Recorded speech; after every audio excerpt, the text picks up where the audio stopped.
Welcome back. Week 26, I think. So, I want to talk about something this week that I guess it would help if I need a microphone, right? That might help. Anyway, that might be a little bit better. Jeez Louise. Anyway, do-over.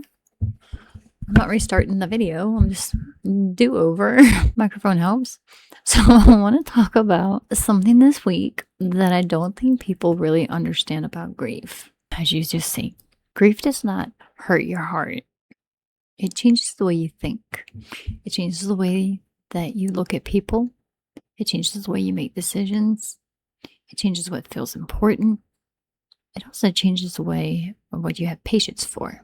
It changes how your brain works on a normal Tuesday afternoon when you are just trying to get through that day, right? Tuesday. Because that was the day. It was on a Tuesday, right? And there's some songs out there that are about Tuesday. I can't listen to them without thinking about my son. The Tuesday's gone. That's one of them. That's a hard song for me to listen to. And I don't think I understood that before losing Cody. I know grief hurts. Everyone knows that. But I did not know how much it could affect every other part of your life. There are days, although I can be standing in the middle of a room and completely forget what I was doing, right? I'll go to do one thing and somehow end up doing something completely different. I'll read the same thing 3 times and not process what I've read. Someone can be talking to me, like my husband. I hear the words, but my brain is just somewhere else. And sometimes it's frustrating because I think, what's wrong with me? Why can't I think like I used to?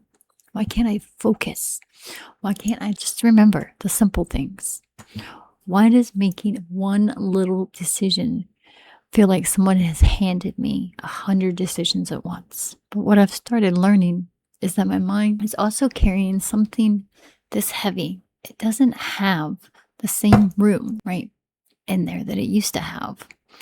A huge part of my brain is always carrying Cody, always. Even when I'm not talking about him, when I'm working, when I'm laughing, when I'm doing something completely normal, there's not a part of me that does not know my son is gone. That does not switch off. So if you're grieving somebody and you feel scattered, forgetful, confused, slower than you used to be, or just mentally exhausted, give yourself some grace. I'm trying to give myself some grace. Sometimes it doesn't always work. I don't always take my own advice. But you're carrying more than what people can actually see. It doesn't mean that you stop living. It doesn't mean that you stop being responsible. But it means you have to stop expecting yourself to operate like you did before your life changed. Because you're not thinking from the same place anymore. I see that. I'm not thinking from the same place anymore. And grief also makes the way you look at time, right? Things that used to seem so urgent doesn't feel so urgent anymore. Someone can be upset about something small, and inside my head I'm thinking, you have no idea how really small that is. And I have to be careful with that. I know, because I have just lived through some of the most devastating things. That doesn't mean other people's problems aren't real, right? I have to remind myself of that because pain can make you impatient with things that seem insignificant. It can make you look at someone else's problem and you think that's bad, but pain isn't a competition. That is something I have to keep reminding myself. Just because my world shattered doesn't mean I get to decide what somebody else about their heart. At times, losing Cody absolutely changed everything I give my energy to. There are arguments I just don't care about anymore. There are things I used to stress over that I look at now and think, why did I even give that so much of my life? There are people I don't feel the need to impress. There are opinions about me that I don't carry the same weight as I used to. When you've stood inside the worst day of your life, some things get very small very fast. And I think there's a lesson in that. Don't wait until tragedy teaches you actually matters. Call your kids. Hug the people you love. Say what you need to. Put the stupid arguments down. Stop wasting your years trying to prove yourself to people who have already decided how they see you. Life really doesn't change, right? But it changes in seconds. I know that now in a way I wished I never did. In seconds. Grief has also changed the way that I make decisions. Sometimes I don't trust myself the way I used to, because when your mind is exhausted, everything can feel bigger than it is. A small problem can feel like a thing you can handle. A conversation can feel overwhelming. A decision that normally would have taken 5 minutes can sit in front of you for days. One thing I would tell somebody going through this deep grief is you don't have to solve your entire life while you're drowning, right? Not every decision has to be made today. If something can wait, let it wait. If you're exhausted and emotionally and everything feels impossible, sometimes the best decision is not making a permanent decision in a temporary moment of complete overwhelm. Sleep on it, pray about it, write it down, come back tomorrow. Ask someone you trust to help you look at it clearly, because grief can make everything feel urgent when it isn't. Another thing I learned is to write things down. Lord, I'm good at that, right? I never thought I would need to remind myself of the basic things. But sometimes I do. Like appointments, things I need from the store, something somebody told me. Write it down. Things I need to do around the house. Write it down. Things I need to clean. Things I need to get. Bills I need to pay. Write it down. Because you will forget. It's not on purpose, but you forget. I do. It's not a weakness. It's trying to adapt what your brain is carrying right now. Plus, I learned that grief can change relationships. Sometimes you want people around you. Sometimes you cannot stand the sound of another human being. Sometimes somebody says one innocent thing and it hits you completely wrong. Sometimes you don't answer the phone because you don't have enough energy to explain how you're doing today. And sometimes you're sitting in a room full of people and feel completely alone. I think that's one of the hardest parts, is realizing that the people around you can continue living normally while your entire world has changed. They aren't waking up with your loss. They aren't carrying your memories. They don't hear your silence. They don't notice the empty places like you do. And that can make you angry. It can make you feel forgotten. It can make you think nobody understands. And sometimes they don't. But I have also learned, right, that I have to tell people sometimes. People can't always guess. I think they should. If I need space, I may need to say, I need some space. Sometimes I need to find a better way to say that, because sometimes I don't always say that right. If I don't want advice, I can say that too. Because grief is already hard enough without everybody's expectations around you to read your mind. That's probably one of the biggest things grief has done to me. I don't always assume tomorrow anymore like I used to. I think most of us do. We'll say, I'll call you tomorrow. We'll see you next week. I'll tell them later, right? I'll go see them when things slow down. And you think you have time until you don't. I'm not saying that to scare anybody. I'm saying it because it's real. I thought things were ordinary, normal. Thought I was going to see him in the next morning. Thought I was going to get another hug, another conversation, one more little stupid moment, right? But you got to miss those moments when you don't get to do them anymore. When I love somebody, it's hard. Try not to keep putting things off.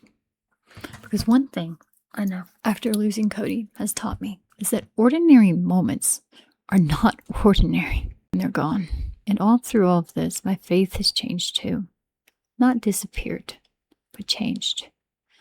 I ask God harder questions now. I don't pretend to understand things I don't understand. I don't think faith means walking around like everything is okay. I think faith sometimes looks completely confused and still talking to God, still showing up, still saying, I don't understand right now, but I'm still here. I have learned that grief and faith can exist in the same body and still trust God in the heart. I can believe Cody is in heaven and still want him standing in my kitchen, looking at me, telling me I voluntold him to do something. I can know that my son is safe and still hate that he's not here with me. Those things don't cancel each other out. So if I could give anybody advice on whose life who has just been turned upside down by this loss, don't expect yourself to be the old version of you. That person that lived before this happened, you were learning how to live in a reality you never chose. Give your brain time. Write things down. Don't make every decision at once. Tell people what you need. Walk away from arguments. Love people while they're here. Stop assuming that you'll have unlimited time. And don't tell everybody how quickly you're supposed to figure this out. Because I am 26 weeks into these talks, and I am still learning how this has changed me. Some changes I don't like. A lot of changes I don't understand. And some things have taught me what actually matters. I wish I could have learned this lesson another way. I wish every one of them could bring Cody back, but I can't change what happened. I can't fix it.